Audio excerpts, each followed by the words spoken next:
Surgery కంటే hospital bill అంటేనే భయం. అదే మధ్య తరగతికి అందుబాటు ధరలో వైద్యం. Medistar hospitals. అసలు ఈ జ్యోతిష్యం అనేది ఎంతవరకు ఒక కీలక పాత్ర పోషిస్తుంది ప్రతి మనిషికి కూడా? జ్యోతిష్యం నమ్మాలా వద్దా అనేది పక్కన పెడితే సర్వం సంకనాగిపోయినా ఎవడు పట్టించుకోడు. కానీ వినాయక చవితి ముందు రోజు మాత్రం నిద్రలేస్తారు వీళ్ళందరూ. కొన్ని లక్షల మంది రోజు మందు తాగి సిగరెట్ తాగి వస్తుంటే ఎవరికే ఉండదు. కానీ ఖచ్చితంగా దీవాళి ముందు రోజు మనం కాల్చే క్రాకర్స్కి మాత్రమే వీళ్ళు విజృంభిస్తారు. బ్యూటీ పార్లర్కి పోయినప్పుడు ఈ మంగళసూత్రాన్ని తీసి అట్లా పక్కకు పెడతారు. ఈ జ్యోతిష్యం గురించి విమర్శించే వాళ్ళ సంఖ్య ఎందుకు ఎక్కువైంది అంటే, అసలు హిందూ మతానికి థ్రెట్ ఎవరితోనుంది? హిందువులతోనే ఉంది. శుభమా అంటూ పెళ్లి చేసుకుంటే విడిపోమని చెప్తున్నాడు వేణుస్వామి అంటే దాన్ని శుభమా అని చెప్పరు నాయన. శాస్త్రాలు కానీ దైవత్వం కానీ తగ్గేదే లేదు, ముందుకెళ్తానే ఉంది. జాతకంలో ఈ దశలను బట్టే గానీ మనం తీసుకుంటున్న ఆహార అలవాట్లను బట్టి కాదంటారా? ఏం తినని వాళ్లకు కూడా క్యాన్సర్స్ వస్తాయి. అంతెందుకు, కరోనాలో మంచి మంచోళ్ళు చచ్చిపోయారు, తాగుబోతులు ఎవరు తావాలా? అవును అవును. దేవుడు అనేవాడు నీ జాతకాన్ని రాసిండు, నీ తలరాత రాయలే. ఈ మధ్య కాలంలో దశమహావిద్యల అమ్మవార్ల గురించి చాలా ఎక్కువగా వింటున్నాం. ఎవరు అసలు ఈ దశమహావిద్యలు, ఎందుకు ఆరాధించొద్దు అందరూ? సో దశమహావిద్యలు అనేవి ఇవాళ కొత్తవి కావు.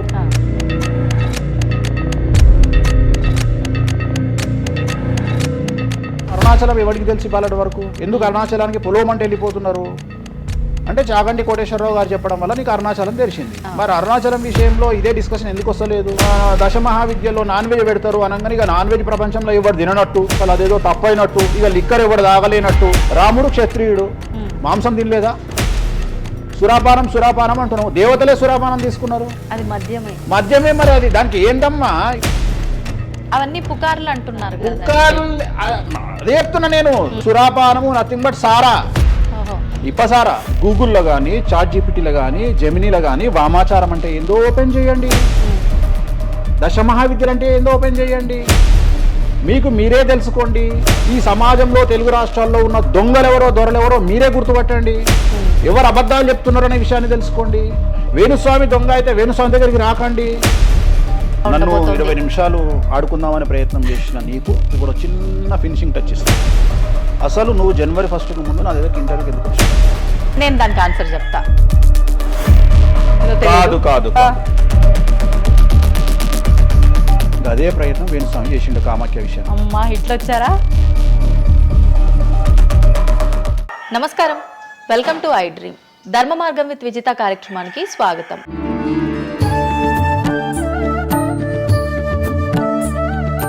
ప్రస్తుతం మనతో పాటు ఉన్నారు ప్రముఖ జ్యోతిష్యులు వేణుస్వామి గారు. ఇప్పుడు వారితో మాట్లాడి మరిన్ని విషయాలు తెలుసుకుందాం. ముఖ్యంగా మనకెన్నో సందేహాలు ఉంటూ ఉంటాయి, వాటి గురించి అడిగి తెలుసుకునే ప్రయత్నం చేద్దాం. నమస్కారం అండి. నమస్తే తల్లి. ఓం నమో వెంకటేశాయ. వెంకటాద్రి సంస్థానం బ్రహ్మాండే నాశకించిన వెంకటేశ సమోదేవో నా భూతో నా భవిష్యతి. గురుగారు, చాలా వరకు ప్రస్తుత రోజుల్లో జ్యోతిష్యాన్ని ఎక్కువగా నమ్ముతున్నారేమో అనిపిస్తూ ఉంటుంది. సేమ్ టైం మళ్ళీ జ్యోతిష్యం మూఢనమ్మకము అని చెప్పి కొట్టిపారేసే వాళ్ళు కూడా ఎక్కువైపోయారేమో అనిపిస్తుంది. అసలు ఈ జ్యోతిష్యం అనేది ఎంతవరకు ఒక కీలక పాత్ర పోషిస్తుంది ప్రతి మనిషికి కూడా?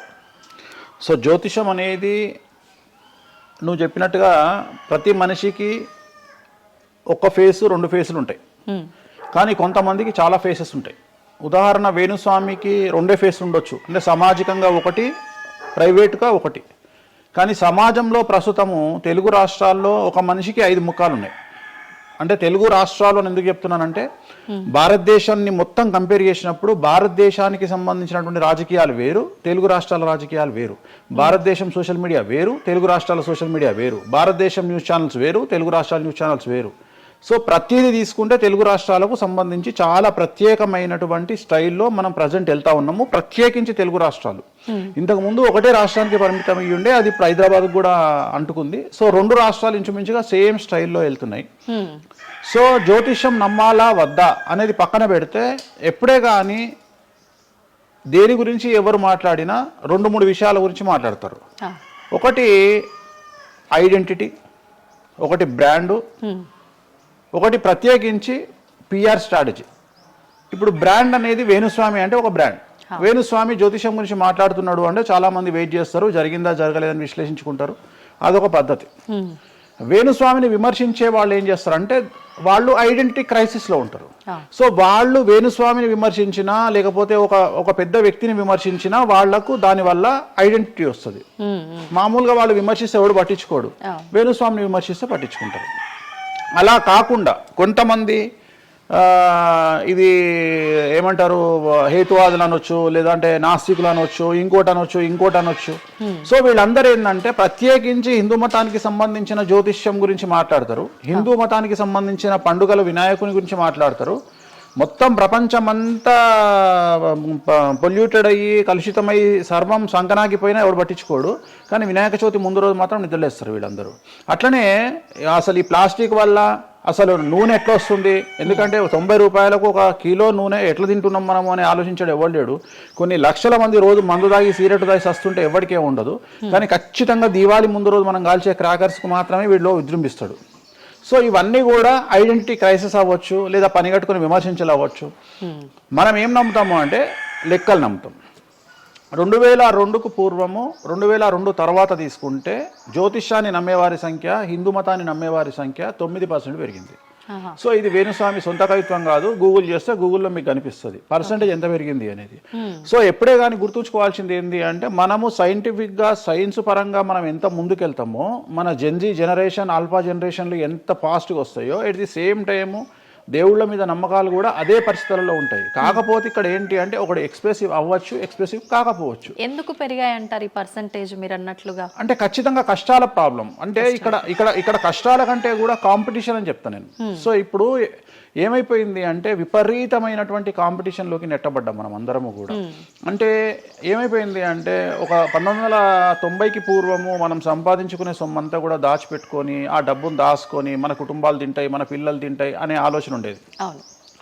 2000 సంవత్సరం తర్వాత ఏమైపోయింది అంటే మనం సంపాదించుకున్నది మనమే ఎంజాయ్ చేయాలి, ఒక కారు కొనుక్కోవాలి, సో లగ్జరీ లైఫ్ లీడ్ చేయాలి, 10 మందికి చూపించుకోవాలి. అంటే స్వతహాగా అనుభవించడం కంటే కూడా 10 మందికి చూపించుకోవాలి అనేటువంటి ఒక పనికిమాలిన భావన జనాల్లో చాలా వచ్చింది. ఇది ఎంతవరకు కరెక్ట్ అంటే? తప్పు చెప్తున్నా. ఇప్పుడు ఉదాహరణ ఇన్ఫ్లుయెన్సర్స్ చూస్తుంటే అసలు యాక్చువల్గా వినాయక చవితి అనేది చవితి రోజు చేసుకోవాలి, కానీ వీళ్ళు ఏం చేస్తున్నారు వినాయక చవితికి 2 రోజుల ముందరనే వినాయక చవితి చేసుకొని దాన్ని మొత్తం ఎడిట్ చేసి అంతా చేసి వినాయక చవితి నాడు పోస్ట్ చేస్తారు. సో దీనివల్ల వాళ్ళ ఖచ్చితంగా ఎఫెక్ట్ అవుతుంది. ఎందుకు ఎఫెక్ట్ అవుతుంది అంటే ఇప్పుడు మాంగళ్యం ఉంది, ఉదాహరణ మెడలో మంగళసూత్రం అనేది ధరిస్తారు అమ్మాయిలు. వీళ్ళు ఏం చేస్తున్నారు ఈ మధ్యన అంటే కొంతమంది అమ్మాయిలు వెస్ట్రన్ కల్చర్కు బానిసలైన అమ్మాయిలు ఏం చేస్తారంటే దాన్ని ఏమంటారు బ్యూటీ పార్లర్కి పోయినప్పుడు ఈ మంగళసూత్రాన్ని తీసి అట్లా పక్కకు పెడతారు. సో మళ్ళీ ఎప్పుడైతే నువ్వు ఆ మంగళసూత్రాన్ని వేసుకుంటున్నావో ఆ సమయం కనుక మంచిది కాకపోతే ఎఫెక్ట్ అవుతుంది ఫ్యామిలీ. సో అందుకని నువ్వు చేసేటువంటి వినాయక చవితి పూజ కరెక్ట్ సమయంలో చేయకపోతే అది నెగిటివ్ అయ్యేటువంటి అవకాశం ఉంది. సో ఇట్లా ఇన్ఫ్లుయెన్సర్స్ ఉదాహరణ ఇప్పుడు జనరల్గా బేసిక్గా మనము ఒక యూరోప్ కంట్రీకి పోతున్నాము, ఒక దుబాయ్కి పోతున్నాము అంటే మనం అక్కడికి పోయినాక షాపింగ్ చేస్తాం. కానీ ఇప్పుడు ఉన్నటువంటి జనరేషన్లో వీళ్ళందరూ ఏంది ఇక్కడ షాపింగ్ చేసి మళ్ళీ అక్కడ షాపింగ్ చేస్తారు. అంటే చాలా విచిత్రం అయిపోయింది. అంటే ఖచ్చితంగా సంవత్సరానికి ఒక 10 డొమెస్టిక్ టూర్లు, ఖచ్చితంగా సంవత్సరానికి ఒక 5 ఇంటర్నేషనల్ టూర్స్. ఇవన్నీ దేనికోసము అంటే సమాజానికి మా దగ్గర డబ్బులు ఉన్నాయి అని చూపించుకోవడం కోసము, సో ఆర్భాటాల కోసము. సో నేను జనరల్గా ఏం చెప్తా అంటే first build your own brand. First brand build చేసుకున్నాక తర్వాత నువ్వు బ్రాండ్లకు అలవాటుగా. ఇప్పుడు ఒక అనామకుడు ఒక మామూలు మనిషి రేంజ్ రోవర్ కార్ వేసుకొని వస్తే జనాలందరూ రేంజ్ రోవర్ కార్ను చూస్తారు. అదే ఒక సూపర్ స్టార్ ఒక ప్రభాస్ ఒక మహేష్ బాబు వస్తే మహేష్ బాబుని చూస్తారు, ప్రభాస్ని చూస్తారు, కానీ కార్ను చూడరు. సో నేనేమంటే ఫస్ట్ నువ్వు దాన్ని తయారు చేసుకో. ఇప్పుడు ఉదాహరణ ఒక బాలీవుడ్ హీరోయిన్ ఉంది, ఆ బాలీవుడ్ హీరోయిన్ ఒక ఎల్వి హ్యాండ్ బ్యాగ్ వేసుకుంది, సపోజ్ అది ఫేకే అనుకుందాం, బట్ జనాలు అందరూ అది ఒరిజినల్ అనుకుంటారు. అదే ఒక మామూలు అమ్మాయి నిజంగానే ఎల్వి బ్రాండ్ వేసుకుంది కానీ అది ఫేక్ అనుకుంటారు. సో అందుకని ఫస్ట్ నీ బ్రాండ్ నువ్వు నిలబెట్టుకున్న తర్వాత అప్పుడు నువ్వు బ్రాండ్స్ జోలికి వెళ్ళు. ఇప్పుడు సో ప్రస్తుతం సమాజంలో ఈ జ్యోతిష్యం గురించి విమర్శించే వాళ్ళ సంఖ్య ఎందుకు ఎక్కువైంది అంటే వాళ్ళకు వ్యక్తిగతమైన అంశాలు చాలా ఉంటాయి. They want subject. అంటే ఏమైపోయింది ఇప్పుడు ఎగ్జాంపుల్ ఇప్పుడు నేనే ఒక యూట్యూబ్ ఛానల్ పెట్టుకున్నా, నన్ను నేను ఓన్గా జర్నలిస్ట్గా నన్ను నేను గుర్తించుకున్నా, నాకు సబ్జెక్ట్ కావాలి అంటే అట్లీస్ట్ నేను ప్రతిరోజు కనీసం ఒక 10 నుండి 15 వీడియోలు చేయాలి అంటే నాకు ఆ మనిషితో పని లేదు, ఆ వ్యవస్థతో పని లేదు, ఆ సబ్జెక్టుతో పని లేదు. నేను రాకెట్ గురించి నేనే మాట్లాడతా, జ్యోతిష్యం గురించి నేనే మాట్లాడతా, రైతు గురించి నేనే మాట్లాడతా, పిడకల గురించి నేనే మాట్లాడతా. అంటే లాస్ట్కు నాకు కావాల్సింది ఏంది అంటే నాకు వ్యూవర్స్ కావాలి. అట్లీస్ట్ నాకు నేను పెట్టే సబ్జెక్టుకు నాకు తెలియకున్నా సరే దాని గురించి కంటి చూపు గురించి నేనే మాట్లాడతా, క్యాన్సర్ గురించి నేనే మాట్లాడతా, ఎయిడ్స్ గురించి నేనే మాట్లాడతా. అంటే కాదేది విమర్శకు అనర్హం. అంటే నీకు సబ్జెక్టు తెలుసా తెలియదా అంటే ఇంగితం ఉండేవాడు కంట్రోల్ చేసుకో. ఇప్పుడు నాకు సిగ్గు శరము ఇంగితం ఉంది. నేను ఇప్పుడు ఆ కెమెరామెన్ తీసేటువంటి కెమెరాకు సంబంధించి ఆయన ఎట్లా పెట్టాలి ఫోకస్, ఆయన లెన్స్ ఎంత అడ్జస్ట్ చేసుకుంటాడు ఏంది అనేది నాకు సంబంధం లేని వ్యవహారం. కానీ నేను అసలు దానిలోకి వెళ్ళను. కానీ అదే విశ్లేషకుల పేరుతో ఉండేటువంటి యూట్యూబ్ ఛానల్స్ అవ్వచ్చు, ఇంకొకళ్ళు అవ్వచ్చు, వాళ్ళు ఏం చేస్తారు, దాన్ని కూడా వాళ్ళే జస్టిఫికేషన్ చేస్తారు. అంటే దాన్ని కూడా నువ్వు కెమెరా ఎట్లా పెట్టాలనో కెమెరామెన్కి వీళ్ళు నేర్పిస్తారు, వీళ్ళే డిస్కషన్. ఎందుకు అంటే వాళ్ళకి ఏదో ఒక 10,000 వ్యూవర్షిప్ పోతే ఇట్లా ఓవరాల్గా తీసుకుంటే నెలకి ఇంత వెళ్తుంది పైసలు. సో దీని మీద బ్రతికే వాళ్ళు, సో వాళ్ళు ఏం చేస్తారు, వాళ్ళు విమర్శలు చేస్తారు. సో అట్లనే హేతువాదుల ముసుగులో ఉండేవాళ్ళు విమర్శలు చేస్తారు. అన్నిటికంటే ప్రాబ్లం ఏమైపోయింది అంటే పొద్దున్న లేస్తే హిందూ మతం బాగుండాలి, హిందూ మతం బాగుండాలి అంటే అసలు హిందూ మతానికి థ్రెట్ ఎవరితోనుంది? హిందువులతోనే ఉంది. ముస్లిమ్స్తో లేదు, క్రిస్టియన్స్తో లేదు. ఎందుకంటే వేరే వాళ్ళు మన జోలికి రావట్లా. ఎంతసేపు కప్పల భాగవతం లాగా మన జీవితంలో ఎలుకల భాగవతం లాగా ఒక ఎలుక ఇంకో ఎలుకని కిందికి గుంజుతుంది, ఒక కప్ప ఇంకో కప్పని కిందికి లాగుతుంది. అట్లనే హిందువులలో వేణుస్వామి ఆస్ట్రాలజికల్ ప్రిడిక్షన్స్ లో మంచిగా ఉన్నాడు. అంటే వేణుస్వామి చెప్పింది ఏదైనా జరిగినప్పుడు వేయడానికి ఎవరికి మనసు రాదు, కానీ వేణుస్వామిని విమర్శించడానికి పొలోమంటే అందరూ వచ్చేస్తారు. అంటే మరి నేను హిందువునే కదా, నన్ను కిందికి లాగేవాడు హిందువే కదా, మరి ఇక్కడ హిందూ మతం ఏమవుతుంది? ఇప్పుడు సమాజంలో నేను అబ్జర్వ్ చేస్తున్నా, గత కొన్ని రోజుల నుండి, ఒక 6 నెలల నుండి, సంవత్సరం నుండి Telugu media in the sense నేను లోకల్ సోషల్ మీడియాలో హిందూ మతాల పేరు మీద కొత్త వర్షన్ వచ్చింది. ఏంటి అంటే హిందూ ఆచార వ్యవహారాలను విమర్శించడము చాలా కామెడీ అయిపోయింది. ఒక ఆయన ఈ మధ్యలో ఇంటర్వ్యూ చూసిన నేను, అసలు దుర్గమాల లేదంటాడు ఆయన. నేను షాక్ అయినా. నేను ఇనుంటావు నువ్వు కూడా. నాకు ఆశ్చర్యం అనిపించింది. దుర్గమాల లేదు అంటే అమ్మవారి మాల, జనరల్ గా భవానీ మాల కరెక్ట్ వర్డ్. భవానీ మాల లేనే లేదు, అసలు చరిత్రలో లేదు అంటాడు. అంటే సమాజము ఏదో విధంగా భక్తి మార్గం వైపు వెళ్తుంది అంటే నువ్వు సంతోషంగా ఫీల్ అవ్వాలి. కానీ దాన్ని కూడా విమర్శించేవాడు. ఎందుకంటారు ఇలా అంటే వీళ్ళందరూ పండితులు కాదు, వీళ్ళందరూ standing comedians or sitting comedians. ఒక ఆయన కూర్చొని మాటలు చెప్తాడు, వాళ్ళు నవ్వడం స్టార్ట్ కాగానే ఈయన మర్చిపోతాడు. ఇక ఈయన మర్చిపోయి, అంటే ఆడవాళ్ళు నవ్వుతుంటారు, మగవాళ్ళు నవ్వుతుంటే ఈయన ఆనందానికి పరవశుడు అయ్యి ఇంకా వాళ్ళు నవ్వుతున్నారు కదా అని రెచ్చిపోయి, ఇంకా గ్రహాలు లేవు, దేవుడు లేడు, ఏది ఒక బ్రాహ్మణుడు అయ్యుండి, ఒక పండితుడు అయ్యుండి టోటల్ మన సబ్జెక్టుకు వ్యతిరేకంగా మాట్లాడుతూ ఉంటాడు. అట్లనే ఆయన ఎవరో భవానీమాల లేదు అంటాడు. నేను నీకు వచ్చిన నష్టమేముంది? నువ్వు మొగోడివైతే భవానీమాల కాదు, ఎవరైతే కోయంబత్తూరులో ఈషా ఫౌండేషన్లో లింగభైరవ అమ్మవారు లేదని చెప్పు, అది నీ గొప్పతనం. నిజంగా లింగభైరవ అమ్మవారు లేనప్పుడు లేదని చెప్పు. ఆమె క్రియేటెడ్ కాడు, చెప్పొచ్చు కదా లేదు అని. ఎందుకంటే అక్కడ భయం ఏంటంటే ఎవరు తంతడు అని. వీళ్ళ భయం అంటే ఏంటంటే ఎక్కడైతే ఎవడు వీళ్ళకి అడ్డు రాడో అక్కడికి వస్తారు. వీళ్ళకి ఒరిజినల్ సబ్జెక్ట్ మాట్లాడే దమ్ము లేదు. సో ఇదంతా ఎంత చేసినా నేను అల్టిమేట్గా చెప్పేది ఏంటంటే, జ్యోతిష్యానికి వ్యక్తిగతంగా నా దగ్గరకు వచ్చేవాళ్ళు నాకు జనాలకు చెప్పారుగా.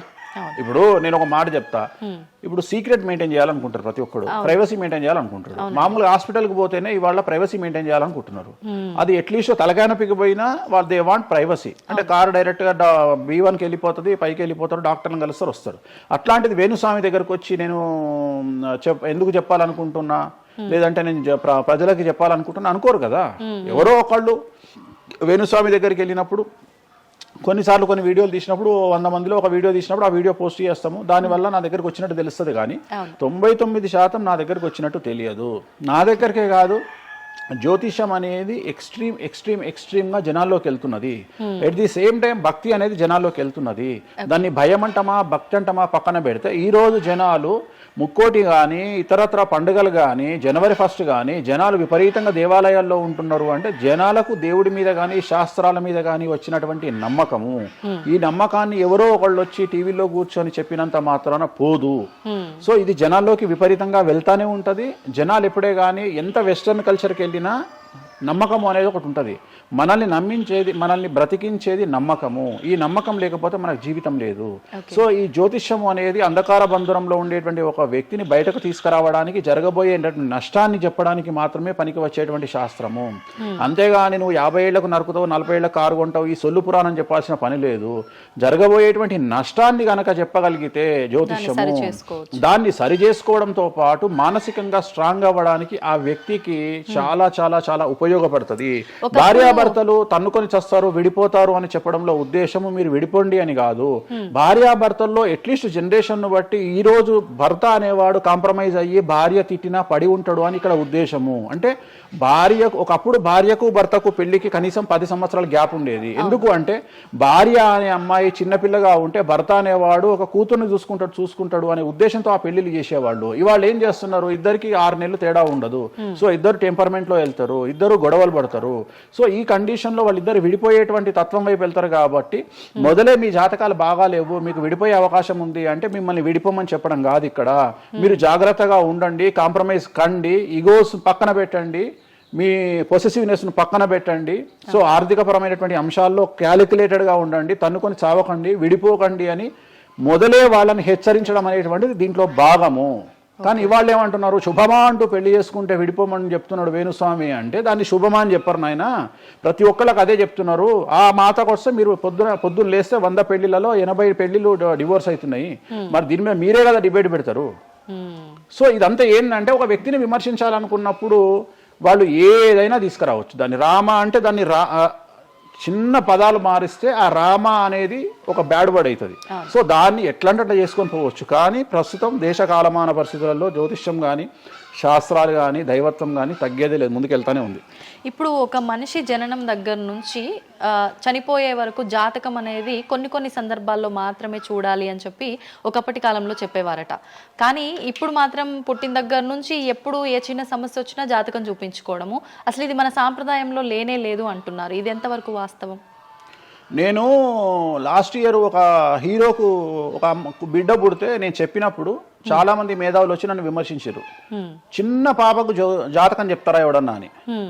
నీకు తెలిసే ఉంటే కృష్ణదేవరాయల ఆస్థానం కానీ, ఇతర రాజులు, పెద్ద రాజుల ఆస్థానంలో కానీ ఆస్థాన సిద్ధాంతి అని ఉండేవాడు.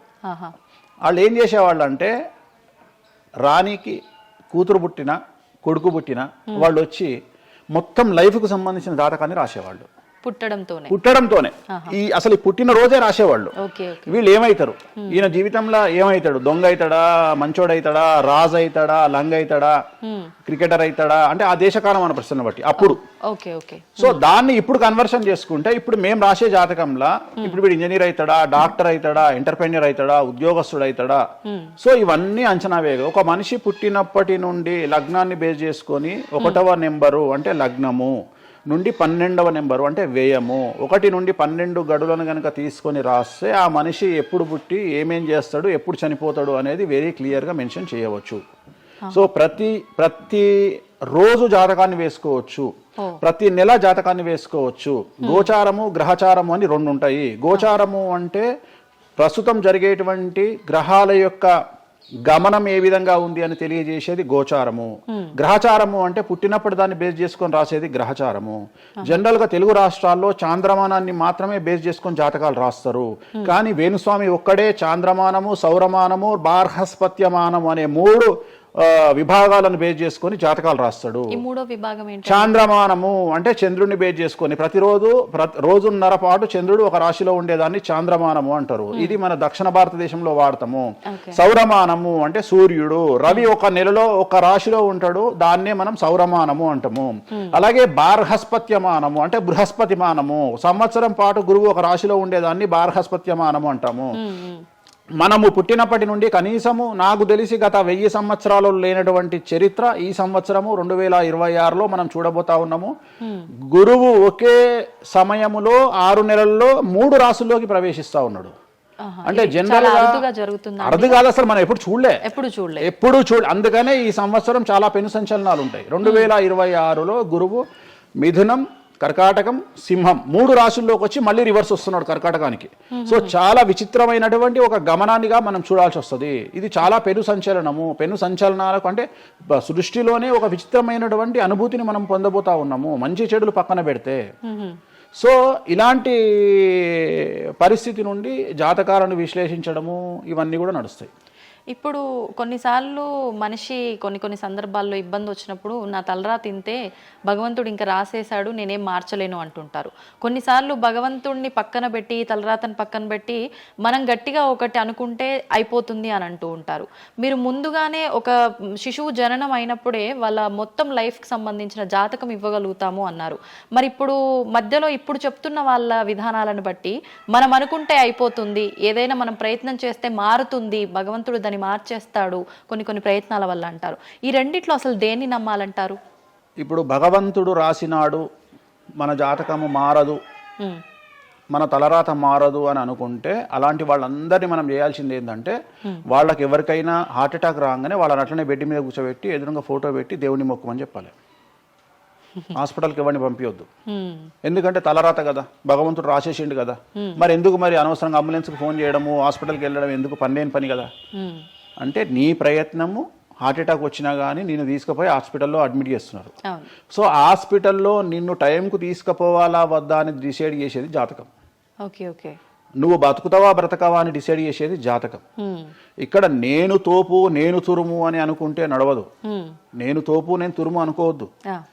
చాలా మంది చాలా రకాలుగా కష్టపడతారు. కష్టపడితేనే సుఖపడతాము, కష్టపడితేనే జీవితం అభివృద్ధిలోకి వస్తుంది అనుకుంటే అతి కష్టం పడేది గాడిద. సో అతి కష్టం పడేది డ్రైనేజీలో పనిచేసేటువంటి మున్సిపల్ వర్కర్స్. సో వాళ్లకు ₹1,00,000 రోజుకు జీతం ఇచ్చినా తక్కువ లేదు. అంటే వాళ్ళు ఊడ్చే చెత్త, వాళ్ళు తీసే చెత్త ఈ ప్రపంచంలో ఎవరూ భరించలేరు. అలాంటిది వాళ్ళు చేసే కష్టం మీద కంపేర్ చేస్తే ఈ ప్రపంచంలో ఇక కష్టం చేసే మనుషులే లేరుగా. మరి అలాంటి వారికి మనం ఇచ్చే జీతం ఎంత? 40,000, 50,000. కానీ వాళ్లకు కనీసం నెలకు 40 లక్షలని ఇవ్వాలి. అంటే నువ్వు చేసే కష్టానికి కాకుండా నువ్వు తెలివితో చేసే కష్టానికే విలువ ఎక్కువ. నువ్వు తెలివితో చేసే కష్టానికే విలువ ఎక్కువ. హార్డ్ వర్క్ కాకుండా smart work exactly smart work నమ్ముకోవాలి. సో రెండవది, నేను కష్టపడితే అసలు రానే రాదు. నువ్వు కష్టపడడం కాదు, నువ్వు తెలివిగా కష్టపడు, కసిగా కష్టపడు. సో అందరికంటే భిన్నంగా ముందుకెళ్ళు. సో దీంట్లో లోకులు నీ మీద రాళ్లు వేస్తారు, దీంట్లో లోకులు నిన్ను సమాజంలో టార్గెట్ చేస్తారు. So there is no development in comfortable zone. నువ్వు కంఫర్టబుల్ జోన్ దాటిన తర్వాతనే నీ జీవితంలో నీ కష్టాలు అనేవి స్టార్ట్ అవుతాయి. ఆ కష్టాలు స్టార్ట్ అయిన తర్వాత అభివృద్ధి అనేది ఏర్పడుతుంది. సో నువ్వు ఉద్యోగానికి అలవాటు అయినవు అంటే జీవితంలో నువ్వు ఉద్యోగంలోనే ఉండిపోతావు. నువ్వు రిస్క్ తీసుకొని సంవత్సరం పాటు ఖాళీగా కూర్చోవడానికి ట్రై చేసి నువ్వేదో వ్యాపారం చేసుకోనో ఇంకేదో చేసుకోనో ముందుకు రావడానికి ప్రయత్నం చేస్తే అప్పుడు నువ్వు తోపవుతావు. సో ఇక్కడ నువ్వు ఎంత టార్గెట్ చేసినావు, జీవితంలో ఎంత డబ్బు సంపాదిస్తున్నావు అనే దాని మీద నువ్వు తీసుకునే రిస్క్ ఆధారపడి ఉంటుంది. నువ్వు తీసుకునే రిస్క్ను బేస్ చేసుకుని నీ లైఫ్లో డెవలప్మెంట్ అనేది ఆధారపడి ఉంటుంది. అంతేగాని నేను నార్మల్గానే ఉంటా, నాకు డబ్బులు రావాలి అంటే రావు. ఎట్ ది సేమ్ టైము నాకు జ్యోతిష్యము అనేటువంటిది ఎలాంటిది అంటే, డాక్టర్ దగ్గరికి పోయినప్పుడు బ్లైండ్గా కాలో చెయ్యో ఇరిగినప్పుడు డాక్టర్ దగ్గరికి పోయినావు, డాక్టర్ ఏమంటాడు? ఫస్ట్ ఎక్స్రే తీసుకొని రా అంటాడు. అదే జ్యోతిష్యం. ఆ ఎక్స్రే అనేదే నీ లగ్నం, ఎక్స్రే అనేదే నీ కుండలి. సో నువ్వు తీసుకున్న ఎక్స్రే, నువ్వు ఎట్లయితే డాక్టర్ దగ్గరికి పోయినప్పుడు ఎక్స్రే ఎట్లయితే పనిచేస్తుందో, నీ కష్టం వచ్చినప్పుడు నిన్ను కష్టాల నుండి బయటికి తీసుకురావడానికి జ్యోతిష్యం అనేది ఎక్స్రే లాగా ఉపయోగపడుతుంది. ఆ ఎక్స్రే అంటే నీ కుండలి చూసినప్పుడు నీకు ఈ సబ్జెక్ట్లో ఈ ప్రాబ్లం ఎందుకు వచ్చింది, ఒక వ్యక్తికి హార్ట్ అటాక్ ఎందుకు వచ్చింది అంటే ఆయన జాతకంలో రవి కేతువు లేదా శని దృష్టి రవి మీద, లేదా కుజ రవులు 8వ ఇంట్లోనో లేకుంటే 6వ ఇంట్లోనో వ్యయంలో ఉన్నప్పుడు, అలాగే రవి కేతువులు 12వ ఇంట్లో కలిసినప్పుడు, అలాగే 6వ ఇంట్లో కలిసినప్పుడు, సో ఆ సందర్భంలో ఆ గ్రహ చిత్రంలో, ఆ దశా చిత్రంలో ఆ దశ వచ్చినప్పుడు, అంతర్దశ వచ్చినప్పుడు, ఏలినాటి శనిలోనో, ఆ షష్టమ శనిలోనో, అష్టమ శనిలోనో ఈ హార్ట్ అటాక్ అనేది వస్తుంది. అంటే జాతకంలో ఈ దశలను బట్టే కానీ మనం తీసుకుంటున్న ఆహార అలవాట్లను బట్టి కాదంటారా? ఏం తినని వాళ్లకు కూడా క్యాన్సర్స్ వస్తాయి, గుర్తుంచుకోవాలి. ఏం తినని వాళ్ళకు కూడా క్యాన్సర్లు వస్తాయి. చాలా మందికి ప్రస్తుతం సమాజంలో నాన్ వెజ్ తిననటువంటి వాళ్లకు కొలన్ క్యాన్సర్ వచ్చినటువంటి సంఘటనలు నాకు వేలల్లో తెలుసు. సో ఏం తప్పు చేస్తున్నారని అమ్మాయిలకు బ్రెస్ట్ క్యాన్సర్ వస్తుంది? ఆన్సర్ చెప్పు. Question mark. అవునా కాదా? థైరాయిడ్తో ఏం పని చేస్తున్నాం? థైరాయిడ్ ప్రాబ్లం వచ్చింది. సరే ఉదాహరణ లంగ్స్ క్యాన్సర్ అంటే నువ్వు సిగరెట్ తాగితే వచ్చింది. కానీ నువ్వు నమ్ముతావో 100 మందిలో 40 మందికి లంగ్స్ క్యాన్సర్ వచ్చిన వాళ్ళకు సిగరెట్ అలవాట్లేదు. ఎందుకు వచ్చింది? ఓకే. సో చాలా మంది అంతెందుకు కరోనాలో మంచి వాళ్ళు చచ్చిపోయారు, తాగుబోతులు ఎవరు తావాలా? అవును అవును. అసలు దీని మీద కదా నువ్వు సైంటిస్ట్ రీసెర్చ్ చేయాల్సింది. ఇంతమందిని చూసినా మనం రోడ్డు మీద బిచ్చమెత్తుకునేవాడు ఎవరు చచ్చిపోలే. ఎందుకు అంటే వాడి డైజెషన్ సిస్టమ్ అంత స్ట్రాంగ్ ఉంది, వాడి ఇమ్యూనిటీ పవర్ అంత స్ట్రాంగ్ ఉంది. అట్లనే మందు తాగే వాడి ఇమ్యూనిటీ పవర్ అంత స్ట్రాంగ్ ఉంది. తాగుబోతులు ఎవరు చచ్చిపోలే కరోనాలో. సో ఇవన్నీ నువ్వు ఎలా చనిపోతావు, ఏ రోగం వస్తుంది, ఏంది అనేది జ్యోతిష్యం ప్రిడిక్ట్ చేయగలుగుతుంది. జ్యోతిష్యం అనేది నీ లైఫ్ను డిసైడ్ చేసింది కాదు, నీ లైఫ్ను ఎలా మార్చుకోవాలి అనేది జ్యోతిష్యం డిసైడ్ చేస్తుంది. దేవుడు అనేవాడు నీ జాతకాన్ని రాసిండు, నీ తలరాత రాయలే. ఇక్కడ గుర్తుంచుకోవాల్సింది ఏంటంటే నువ్వు ఏ సమయంలో పుట్టాలి అనేది డిసైడ్ చేసింది ఎవరు? దేవుడు. సో నువ్వు పుట్టినప్పుడు 9 గ్రహాల కాంబినేషన్స్ ఎక్కడున్నాయి? లగ్నంలో ఎవరున్నారు, ద్వితీయంలో ఎవరున్నారు, తృతీయంలో ఎవరున్నారు, చతుర్థంలో ఎవరున్నారు, పంచమంలో ఎవరున్నారు, షష్టమంలో ఎవరున్నారు, వ్యయంలో ఎవరున్నారు. అంటే నీకు ఏ రోగాలు రావాలి, నీకు దోస్తులు ఎట్లాంటి వాళ్ళు ఉన్నారు, నీ కుటుంబంలో నీకు బంధువులతో గొడవలు అయితేయా కావా, నువ్వు డబ్బు ఎంత సంపాదిస్తావు, ఉద్యోగం వల్ల సంపాదిస్తావా, వ్యాపారం వల్ల సంపాదిస్తావా, లేకపోతే బెట్టింగ్లకు పోయి నాశనం చేసుకుంటావా, లేకపోతే వ్యసనపరుడు పోయి నాశనం చేసుకుంటావా, సో అమ్మాయిలకు బానిసైతావా, అంటే ఇట్లాంటివన్నింటిని అనలైజ్ చేయగలిగినటువంటి శక్తి జ్యోతిష్యానికి ఉంది. జ్యోతిష్యము అనేది వేరు కాదు. నువ్వు ఏదైతే దేవుడు జాతకం రాసిండు, ఏదైతే తలరాత రాసిండు అంటుండో గదే గిది.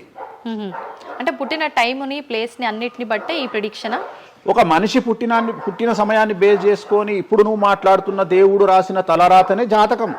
తలరాత వేరు, జాతకం వేరు కాదు. నీ తలరాత అనేది ఈ లగ్నంలో ఉంది, ఈ కుండలిలో ఉంది. దీన్ని బేస్ చేసుకొని, దీన్ని చేతిలో పట్టుకొని నువ్వు ముందుకెళ్తే నీకు ఏ ప్రాబ్లం ఉండదు. ఒక్కసారి జ్యోతిష్కుని సంప్రదిస్తే కాదు, నువ్వు ప్రతి సంవత్సరము లేదా 2.5 సంవత్సరాలకు ఒకసారి శని మారినప్పుడల్లా నీ జాతకం మారుతుంటది. గోచారంలో మారుతుంటది, గ్రహచారంలో మారుతుంటది. నువ్వు ఎలాంటి చర్యలు తీసుకోవాలి, ఎలాంటి జాగ్రత్తలు తీసుకోవాలి, నీకు వాహన ప్రమాదాలు ఎప్పుడు వస్తాయి, ఆరోగ్యపరమైన ఇబ్బందులు ఎప్పుడు వస్తాయి, న్యాయపరమైన ఇబ్బందులు ఎప్పుడు వస్తాయి, నువ్వు ఎదిగిన తర్వాత నీకు శత్రువులు పెరుగుతారు. నువ్వు ఎంత శుద్ధపూసైనా, ఎంత మంచివాడివైనా, నువ్వు సమాజంలో ఎదిగి ఒక కారు కొనుక్కొని, ఒక ఇల్లు కొనుక్కొని, నీ బతుకు నువ్వు బ్రతుకుతున్నా నీ మీద జనాలు ఏడ్చి చస్తారు. నీకు శత్రువులు అనేవాళ్ళు ఏర్పడతారు. నువ్వు మంచి చేసినా శత్రువులు వస్తారు, చెడు చేసినా శత్రువులు వస్తారు. సో ఇలాంటి వాళ్ళందరి నుండి నువ్వు ఎట్లా తప్పించుకోవడానికి ఏమేమి పూజలు చేసుకోవాలి, ఏమేమి న్యాయపరమైన జాగ్రత్తలు తీసుకోవాలి, వీటన్నిటినీ క్రోడీకరించి చెప్పగలిగిన వాడు జ్యోతిష్కుడు. కాకపోతే జ్యోతిష్కుడికి దేశ కాల మాన పరిస్థితులను బేస్ చేసుకొని జాతకం చెప్పగలగడం రావాలి.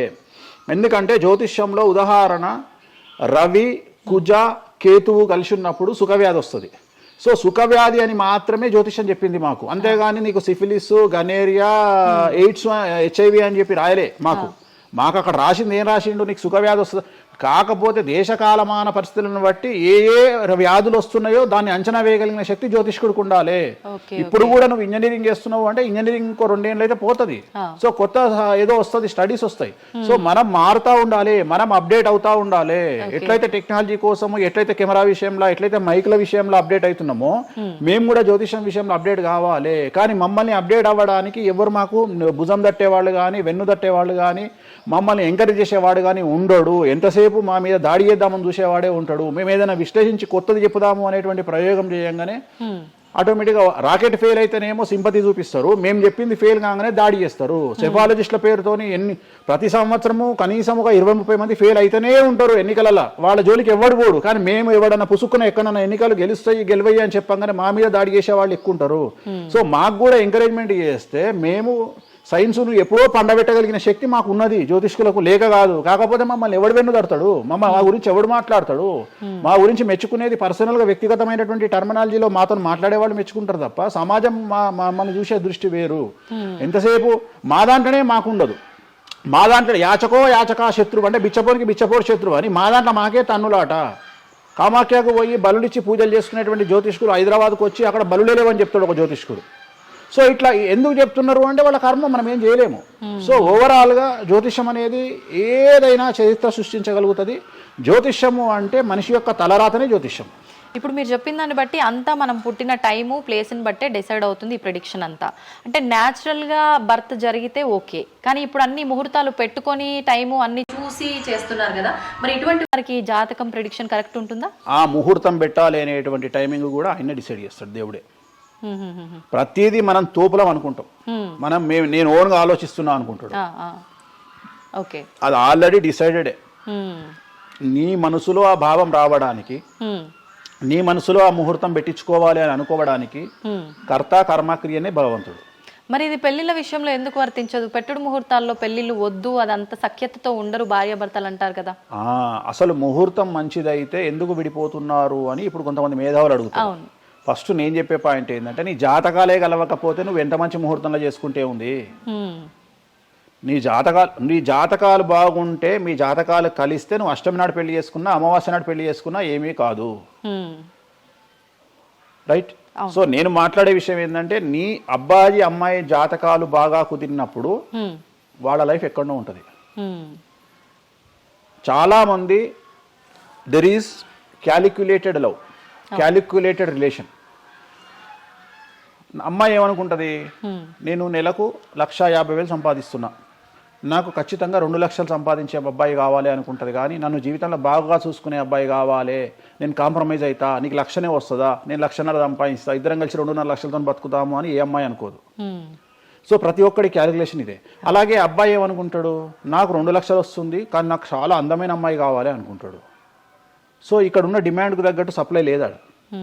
సో అప్పుడు ప్రాబ్లం ఏమవుతుంది, ఫైటింగ్. అప్పుడు ఏమవుతుంది అంటే కాంప్రమైజ్ అనేది స్టార్ట్ అవుతుంది. అంటే జ్యోతిష్యుడు జాతకాలు బాగాలేవు అని చెప్పినా ఇనే పరిస్థితులలో వీళ్ళు ఉండరు. రెండవది, జ్యోతిష్కులు కూడా ఏం చేస్తారంటే సాధ్యమైనంత వరకు ముక్కుసూటిగా ఆన్సర్ చెప్పకుండా, కుజదోషం ఉంది, 7వ ఇంట్లో కుజుడున్నాడు, 7వ ఇంట్లో శని కుజులు కలిసి ఉన్నారు, సో చాలా ప్రాబ్లం అవుతుంది. లేదా 7వ ఇంట్లో చంద్రుడు కుజుడు కలిసి ఉన్నారు, సో పిల్లవాడి తల్లి వల్ల సమస్యలు వస్తాయి, లేదా పిల్ల తల్లి వల్ల సమస్యలు వస్తాయి అని వీడు డైరెక్ట్గా అమ్మాయికో అబ్బాయికో చెప్పడు. లేదు మీ ఇద్దరికి సంతాన యోగం లేదు అని చెప్పడు. ఉదాహరణ 9:5 అయింది, ఇద్దరిది అమ్మాయిది అబ్బాయిది, సంతాన యోగం ఉండదు, షష్టాష్టకాలు అయినాయి. వీడేమంటాడు, షష్టాష్టకాలలో శుభ షష్టాష్టకాలు అంటాడు. అంటే విషయంలో మంచి విషయం ఉంటుందా, ఉండదు కదా. శుభ షష్టాష్టకాలు ఎక్కడి నుండి వచ్చినాయి, నువ్వు చెప్పేదే విషం అంటున్నావు, విషం అనుకుంటూ మంచి విషయం అంటున్నావు మళ్ళా.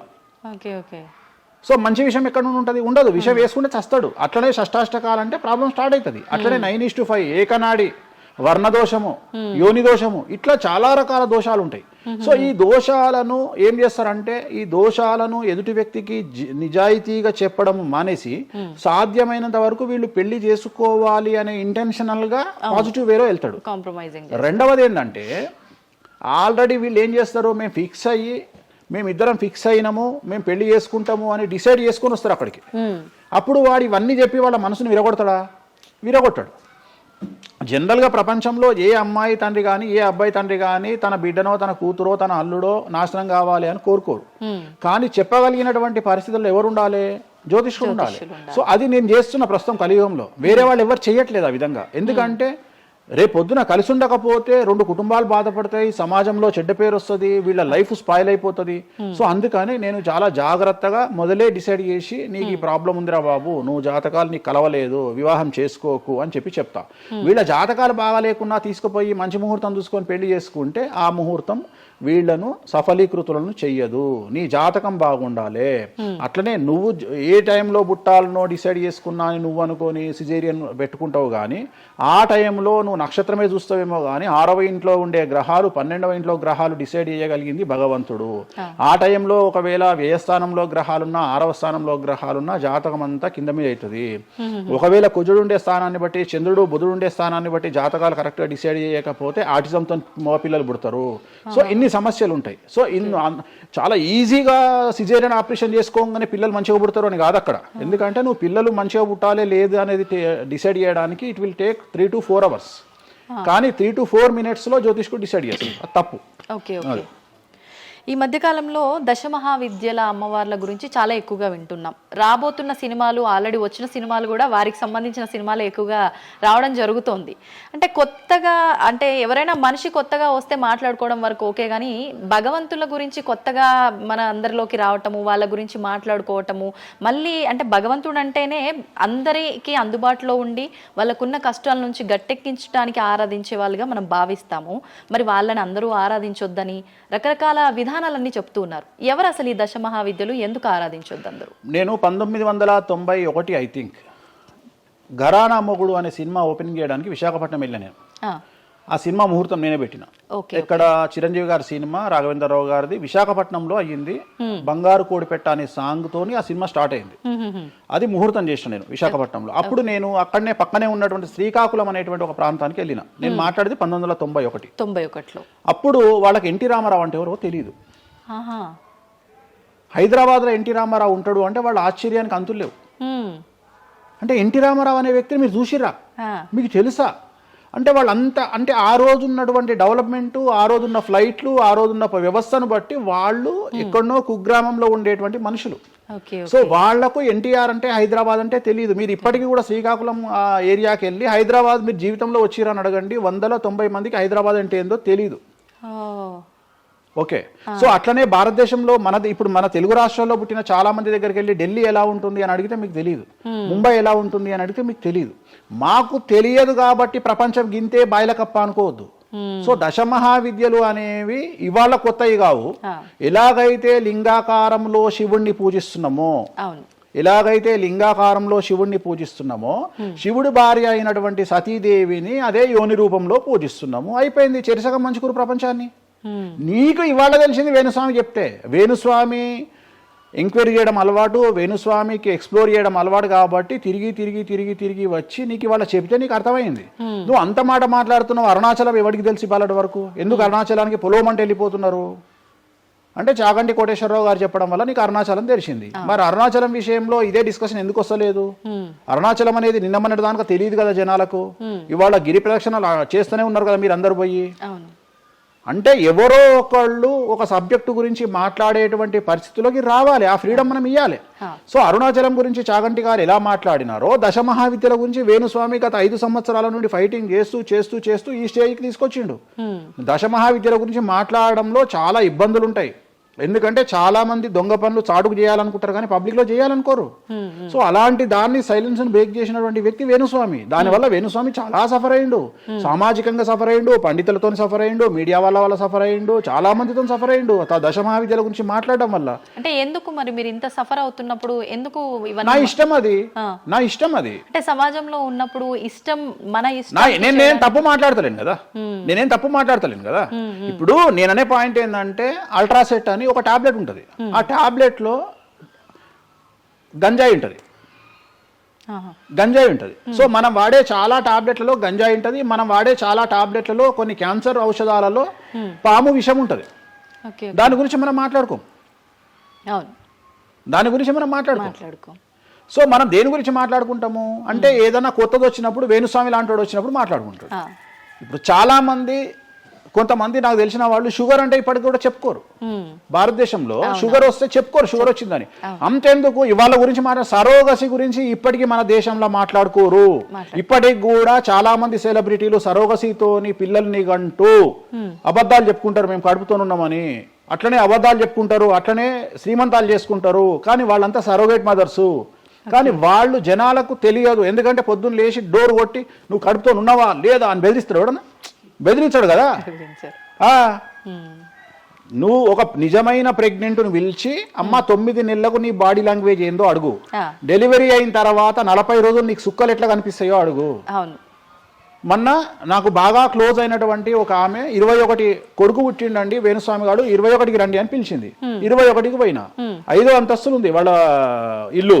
కిందికి నేను వచ్చిన పార్కింగ్ దిగంగానే వేణుస్వామి గారు మీరు లిఫ్ట్ లో రండి అని మెట్లెక్కుంటూ పోతుంది. 22వ రోజు. నాకు అనుమానం రాదా?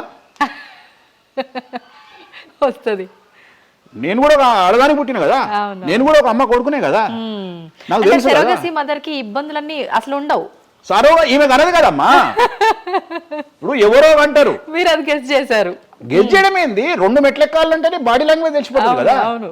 ఈమె స్వామి గారు మీరు లిఫ్ట్లో రండి అని టకటక మెట్లు ఎక్కుంటుంది. అంటే అంతకుముందు ఒక ఎట్లా ఉరికిందో డెలివరీ అయినాక కూడా అట్లే ఉరుకుతుంటే నాకు అనుమానం, ఏమేమి ఇట్లా ఉరుకుతుంది అంటే okay surrogate okay okay okay అంటే వాళ్ళు చెప్పుకోవడానికి భయపడుతుంది. అందరు నయనతారలు లక్ష్మీ మనుషులు కాదు కదా. అప్పటికైనా మీకు చెప్పారా వాళ్ళు ఓపెన్ గా? చెప్పలేదు, ఇప్పటికీ చెప్పలేదు. ఆల్రెడీ అట్లనే సెలబ్రిటీలు చాలా మంది ఇదే పని చేస్తారు.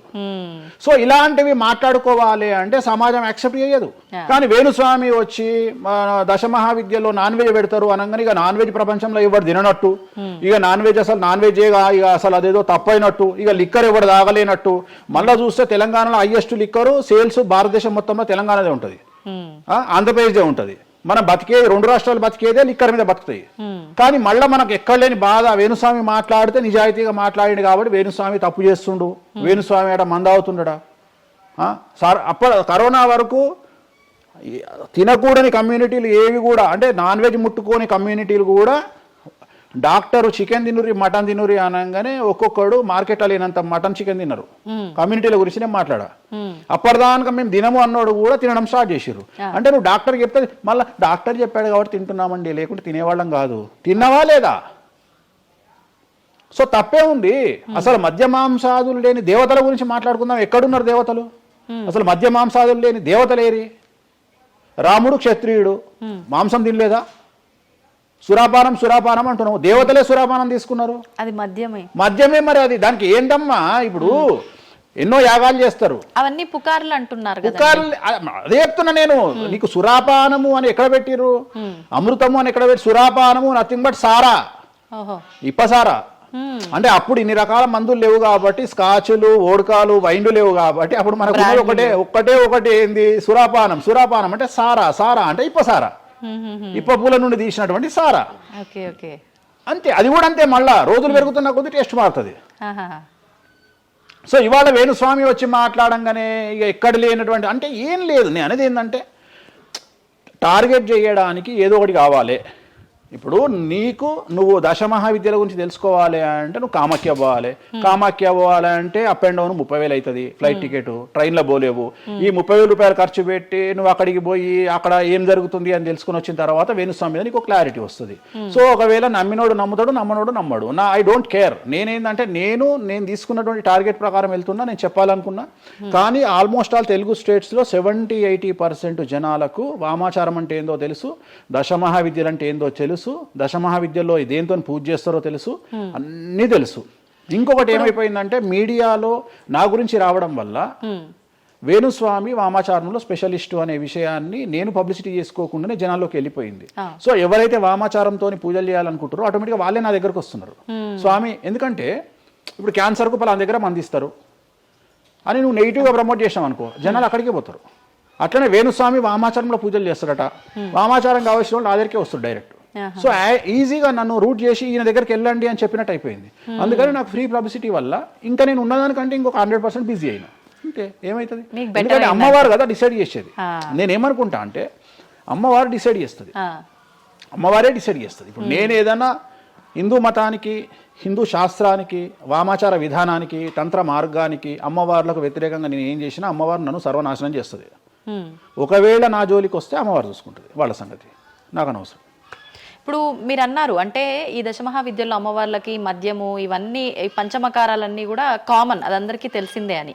మరి మీరొక్కరే ఎందుకు బల్లగుద్దినట్టు ఇది వాస్తవం అని చెప్తున్నారు? అందరూ చెప్పే విధానం ఏ రకంగా ఉంది అంటే మనలో ఉన్న ఈ చక్రాలని యాక్టివేట్ చేయడము, మద్యము అని అంటే మద్యం కాదు ఇంకేదో అని చెప్పి, మాంసము అంటే మాంసం కాదు అల్లంతో ఇంకేదో మిక్స్ చేస్తే వచ్చేదాన్ని మాంసంగా పలుకుతారు కానీ అది మాంసం కాదు, అంటే జీవిని చంపడం ఇదంతా కాదు. ఈ విధానం చాలా మంది చెప్పుకుంటారు వస్తున్నారు. ఏం చెప్తారు అట్లా? అంటే దక్షిణాచారంలో పూజలు చేసే వాళ్ళు వాళ్ళ దగ్గరికి భక్తులు రావాలి అంటే వాళ్ళు అదే చెప్తారు. ఓకే, నీకు దీనికి ఒక ఎగ్జాంపుల్ చెప్తా. 2 వీలర్ ఎప్పుడైనా వాడినావా నీ లైఫ్ లో? 2 వీలర్ వాడినవా? నేను అడుగుతున్నా తల్లి ప్రశ్న, నిన్నే అడుగుతున్నా. 2 వీలర్ ఎప్పుడైనా వాడినవా? నేను ఎప్పుడు డ్రైవ్ చేయలే. సో 2 వీలర్ వాడిన వాళ్ళకే తెలుస్తుంది ఈ విషయం, చాలా బాగా తెలుస్తుంది. 2 చక్రాల బండి వాడిన వాడు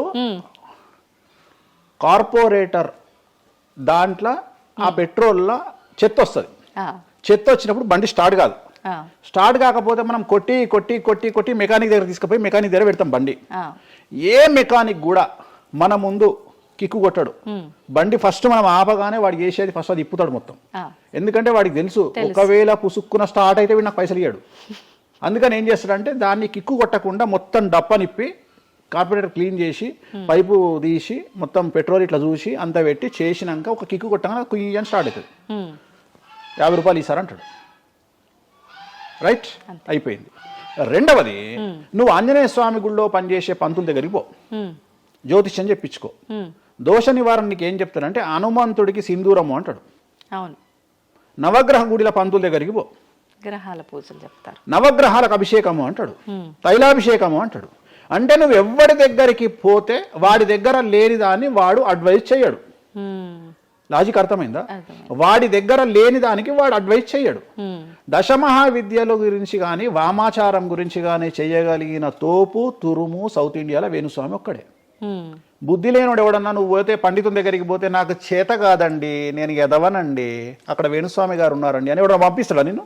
పంపించరు. ఏమంటాడు అప్పుడు? అవన్నీ తప్పులు నేను చేసే కరెక్ట్ అంటాడు. అంతేగాని నా దగ్గరికి వీళ్ళందరూ దారి మళ్ళిస్తారా? పొండి వేణుస్వామి దగ్గరికి, పొండి వేణుస్వామి దగ్గరికి అని. అప్పుడు ఏం చెప్తాడు? పంచమకారాలు లేవు అంటాడు. అప్పుడు నేనేం చెప్తున్నా? వేణుస్వామి నిజాయితీ పరుడు కాడు, వేరే వాళ్ళు నిజాయితీ పరులు కారు. మీ చేతిలో ఆండ్రాయిడ్ ఫోనో ఐఫోనో ఉంది, గూగుల్లో కానీ చాట్ జీపీటీలో కానీ జెమినీలో కానీ వామాచారం అంటే ఏందో ఓపెన్ చేయండి, దశమహావిద్యలు అంటే ఏందో ఓపెన్ చేయండి, వామాచారంలో ఉండే పంచమకారాలు అంటే ఏంటో ఓపెన్ చేయండి. మీకు మీరే తెలుసుకోండి. ఈ సమాజంలో తెలుగు రాష్ట్రాల్లో ఉన్న దొంగలెవరో దొరలెవరో మీరే గుర్తుపట్టండి. ఎవరు అబద్ధాలు చెప్తున్నారో అనే విషయాన్ని తెలుసుకోండి. వేణుస్వామి దొంగ అయితే వేణుస్వామి దగ్గరికి రాకండి, వేణుస్వామి జ్యోతిషం చేత కాకపోతే రాకండి, వేణుస్వామి పంచమకారాలు తప్పు చెప్తే రాకండి. మీరు ఎవరిని అడగండి, మనుషుల మాట నమ్మకండి, దీన్ని నమ్మండి. నేను అందుకనే మనుషుల్లో మార్పులు ఉండొచ్చు, మనుషుల్లో భేదాభిప్రాయాలు ఉండొచ్చు, మనుషుల్లో ఈగోలు ఉండొచ్చు. దీంట్లో ఈగోలు లేవు, దీనికి ఈగో లేదు, దీనికి పొసెసివ్నెస్ లేదు, దీనికి ఈర్ష లేదు. మంచిగా ఓపెన్ చేయండి, వామాచారం అని కొట్టండి. వామాచారం అంటే ఏందో చూపిస్తుంది, పంచమకారాలు అంటే ఏందో చూపిస్తుంది, దశమహావిద్యలు అంటే ఏందో చూపిస్తుంది, కామాఖ్య దేవాలయం అంటే ఏందో చూపిస్తుంది. సో పంచమకారాల్లో ఏమేమి ఉంటాయో అదే చూపిస్తుంది. సో పంచమకారాలలో ఒక్కటి మాత్రమే గురుముత, మాకు గురువు ఏం నేర్పించిండో అది మేము చేయాలి. మిగిలిన 4 మైథునం, మిగిలిన 4 ఫిజికల్గా పెట్టాల్సిందే. సాత్విక దేవతలు అంటే గణపతి, సరస్వతి, వెంకటేశ్వర స్వామి, చండి, వీళ్ళంతా సాత్విక దేవతలు. మేము దశమహావిద్యలకు వచ్చేటప్పటికి ఉగ్రదేవతలు. ఉగ్రదేవతలకు ఎప్పుడు కానీ డైరెక్ట్గా నువ్వు ఏమైతే సబ్జెక్ట్లో ఉన్నాయో అవి పెట్టాల్సిందే. సో ఉగ్రదేవత విషయంలో కాంప్రమైజ్ అనేది లేదు. ఉగ్రదేవతలకు నువ్వు ఖచ్చితంగా సాటిస్ఫై చేయాల్సిందే. నాకు అర్థం కాని విషయం ఏంటంటే తెలంగాణలో ఆషాఢ మాసంలో బోనాల విషయంలో జరిగే తంతునే నేను కొత్తగా చేస్తలేను, అదే తంతు నేను చేస్తున్నా. మీకు అక్కడ లేని సమస్య ఇక్కడ ఎందుకు వస్తుంది నాకు అర్థమైతలేదు. కానీ అక్కడ బలి అండ్ పానకం, కళ్ళు, ఈ 2 సాకపోయటం మాత్రమే ఉన్నాయి. పంచమకారాలు ఏం లేవు కదా. మత్స్యం అంటే ఏంది? చేపతో ఏం కుంపలు మునిగినాయి. కానీ మీరు అన్నట్టుగా చూస్తే ఇక్కడ పంచమకారము, ఇక్కడ మాత్రం పంచమకారం కాదు కాబట్టి విమర్శిస్తున్నారేమో. అవునమ్మా, ఇప్పుడు ముద్ర అనేది అది ముద్ర తంతే కదా, క్రియనే కదా. తంత్ర మార్గంలో ముద్ర అనేది ఒక వ్యవస్థ.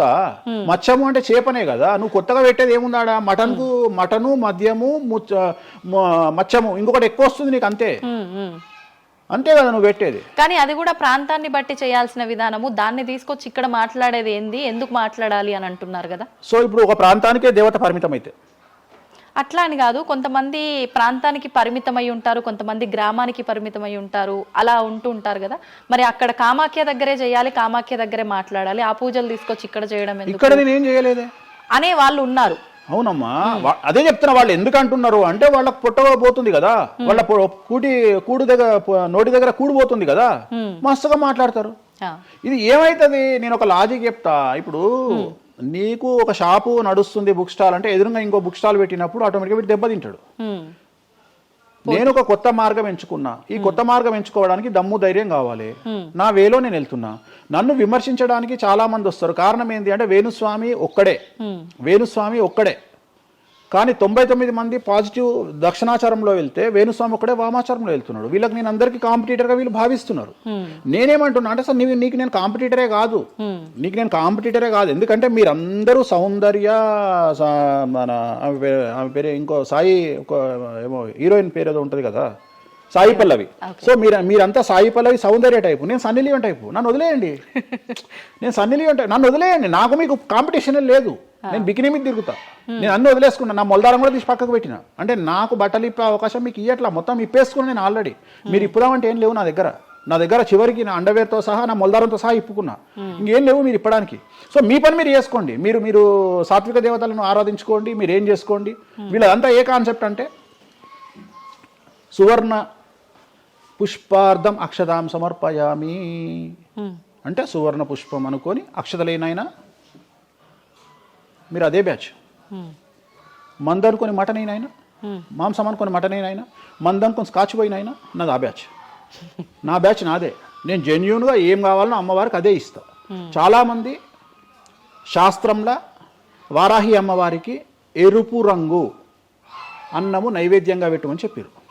ఇక మన మేధావులు ఇంత కుంకుమ తీసుకొని అన్నంలో కలిపి ఇక ఫీల్ అవుతుంటాడు, ఇక వాడికి రక్తం కలిపినట్టే ఇక తీసుకొచ్చి పెడతాడు. అంటే నువ్వు అమ్మవారిని పిచ్చిదాన్ని చేస్తావా? శాస్త్రం ఏం చెప్పింది, నువ్వేం చేస్తున్నావు అంటే చెక్ చేసుకోమని చెప్పి ఇవి చెప్ప చేత కాదు ఎవరికి. శాస్త్రం ఏం చెప్పింది, వారాహి అమ్మవారికి ఎరుపు రంగులో అన్నం పెట్టమని చెప్పింది. నువ్వేం చేస్తున్నావు, అమ్మవారిని మోసం చేసి కుంకుమతో అన్నం పెడుతున్నావు. ఆ కుంకుమ కూడా ఒరిజినల్ కాదు, డూప్లికేట్ కుంకుమ. సో అక్కడ ఏం పెట్టాలో నాకు తెలుసు, నువ్వు వాటిని పెడతలేవు. అమ్మవారు నిన్నెందుకు రా అనుగ్రహిస్తుంది, అమ్మవారిని నిన్ను ఎందుకు అనుగ్రహించాలి అంటే నువ్వు అమ్మవారిని మోసం చేసే మొనగానివి కదా, మోనార్కు కదా నువ్వు. నేను మోసం చేయ అమ్మవారిని.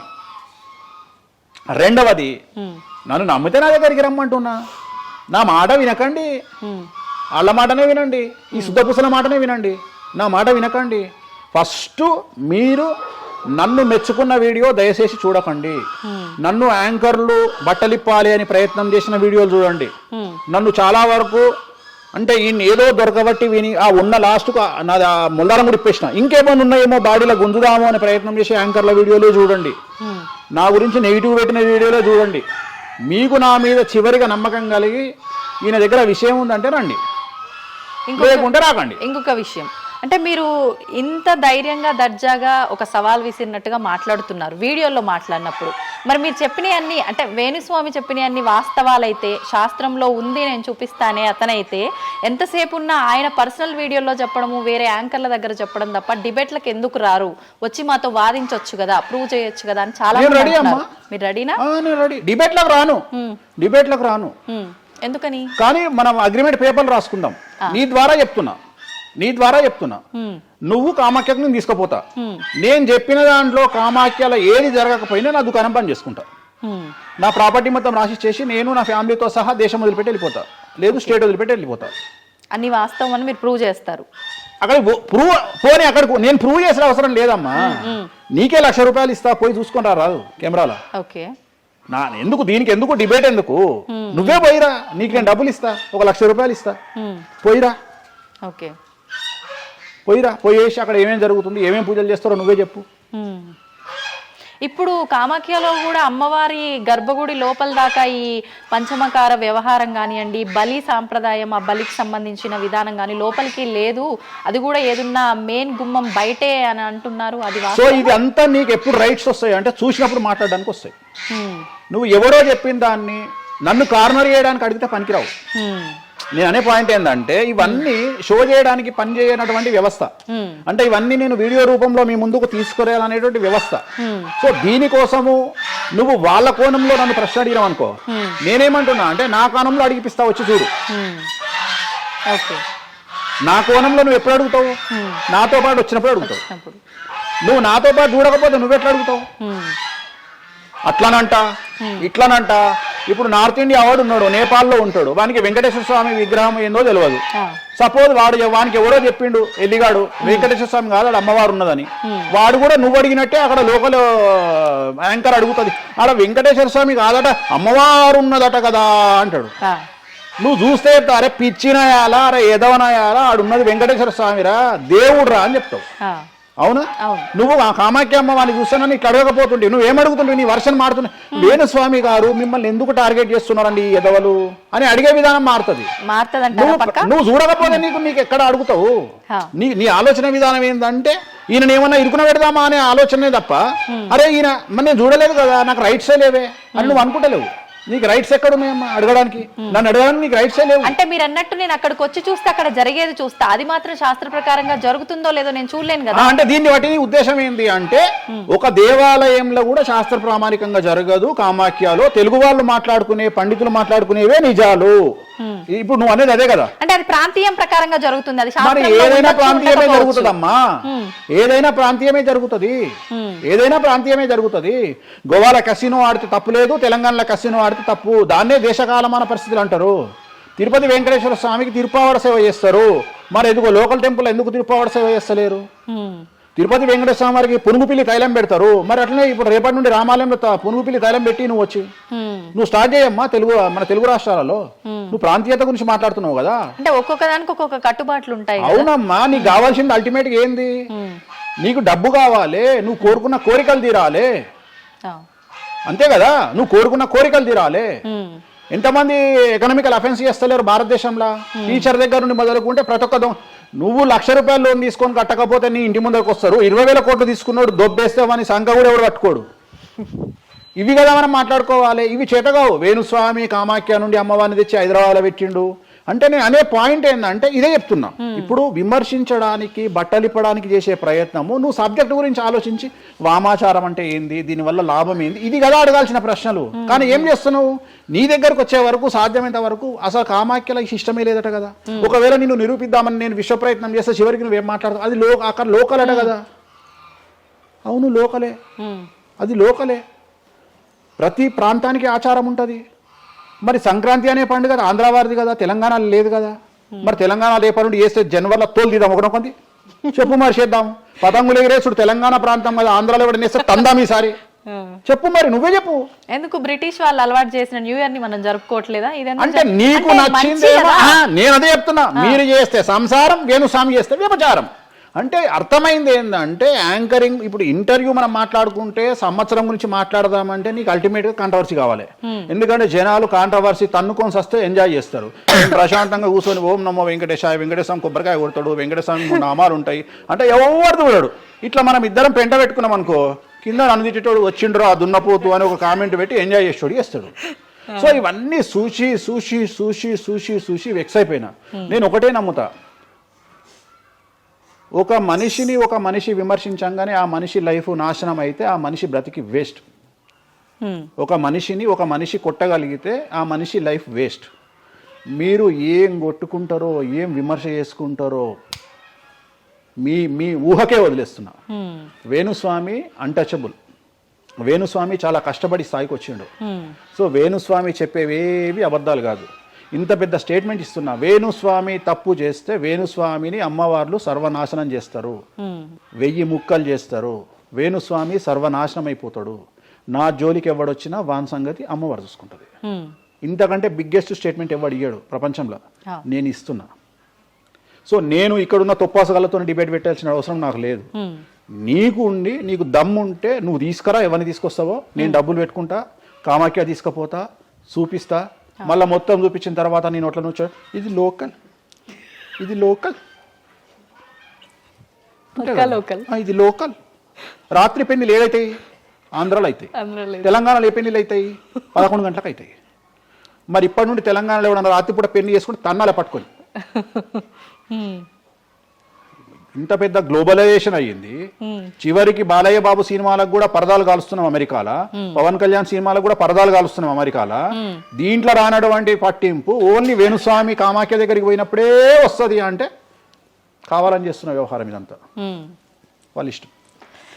ఇప్పుడు కాసేపు ఇవన్నీ పక్కన పెడితే కామాఖ్య, ఈ జాతకాలు ఇవన్నీ ఇప్పటి వరకు కూడా రకరకాల విపత్తులు అయితే మనం చూసాం. గత ఉగాది మన కొత్త సంవత్సరం నుంచి కూడా ఇప్పటి వరకు చాలా విపత్తులు చూసినాం. అంటే పంచభూతాల్లో ఒక్కొక్కటి ఒక్కొక్క ప్రళయంగా, అగ్ని ద్వారా కావచ్చు, గాలి ద్వారా కావచ్చు, రకరకాలుగా. ఇప్పుడు ఈ గ్రహాల మార్పుల వల్ల ఏవో రాబోతున్నాయని, మొన్న రీసెంట్గా బ్రహ్మంగారి ఇల్లు కూలింది అని, అంటే ఎక్కడ ఏ మూలన ఏం జరిగినా కూడా దాన్ని ప్రతి ఒక్కదానికి లింక్ చేసి దానివల్ల ఏదో దుష్ప్రభావాలు రాబోతున్నాయి, దీనివల్ల ఇబ్బందులు పడబోతున్నారని చెప్పి చెప్తున్నారు. మరి ఈ 2026 మనమైతే ఉగాది నుంచి చూసుకుంటాం, కానీ ఆంగ్ల నూతన సంవత్సరం రాబోతోంది. దీని ద్వారా మనకు ఉగాది వరకు ఈ మధ్య కాలంలో ఎలా ఉండబోతోంది, గ్రహాలు రాశుల పరంగా చూసుకుంటే, పంచభూతాల పరంగా చూసుకుంటే, తర్వాత మనకి ఈ సంవత్సరం మారిన తర్వాత ఎలా ఉండబోతోంది. 20 నిమిషాలు ఆడుకుందామనే ప్రయత్నం చేసిన నీకు ఇప్పుడు చిన్న ఫినిషింగ్ టచ్ ఇస్తా. అసలు నువ్వు జనవరి 1కు ముందు నా దగ్గరికి ఇంటర్వ్యూకి ఎందుకు వచ్చినావు? ఎందుకు రావద్దు? ఉగాది కదా నువ్వు రావాలి. ఉగాదిది సపరేట్, అప్పుడు కొత్త పంచాంగం దృష్ట్యా ఇది సపరేట్. క్వశ్చన్ లేదు. ఎందుకని? తప్పు. దీనికి ఆన్సర్ చెప్పినాకనే ముందరకు పోవాలి మనం.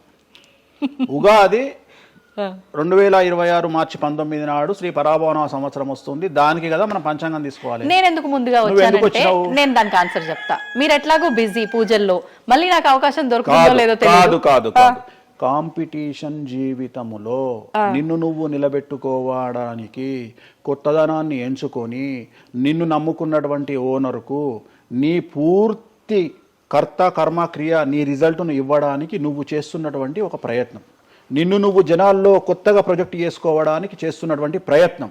అదే ప్రయత్నం వేణుస్వామి చేసిండు కామాఖ్య విషయం. అమ్మా ఇట్లొచ్చారా? అర్థమైందా?